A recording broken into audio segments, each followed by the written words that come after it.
પાકિસ્તાન તેની નૌસેનાના આધુનિકીકરણ તરફ ઝડપથી આગળ વધી રહ્યું છે. પાકિસ્તાનને ચીન તરફથી 8 શક્તિશાળી સબમરીન મળવા જઈ રહી છે, જેની પ્રથમ સબમરીન આગામી વર્ષે સેવામાં સામેલ થશે.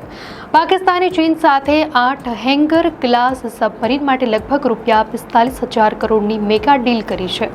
2028 સુધીમાં તમામ સબમરીન પાકિસ્તાનને મળી જશે, જે ઉત્તરીય અરબ સાગર અને હિન્દ મહાસાગરમાં તેની તાકાતમાં મોટો વધારો કરશે.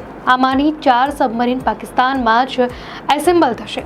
આધુનિક યુદ્ધના બદલાતા સ્વરૂપને ધ્યાનમાં રાખીને પાકિસ્તાનના નેવી ચીફ એડમિરલ નાવેદ અશરફે જણાવ્યું હતું કે પાકિસ્તાન નૌસેના હવે આર્ટિફિશિયલ ઇન્ટેલિજન્સ, માનવરહિત પ્રણાલીઓ અને ઉન્નત ઇલેક્ટ્રોનિક યુદ્ધ પ્રણાલી જેવી નવી ટેકનોલોજી પર વિશેષ ધ્યાન આપી રહી છે.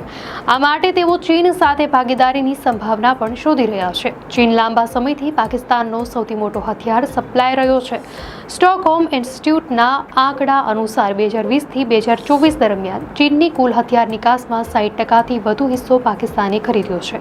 આ ઉપરાંત ચીન પાકિસ્તાન ઇકોનોમિક કોરિડોર પણ ચીનને સીધું ગ્વાદર પોર્ટ અને અરબ સાગર સાથે જોડી રહ્યું છે. પાકિસ્તાનના સૈન્ય આધુનિકીકરણમાં ચીનની આ મોટી ભૂમિકા ભારત માટે હિન્દ મહાસાગર ક્ષેત્રમાં ભવિષ્યમાં સંરક્ષણ પડકારો વધારી શકે છે.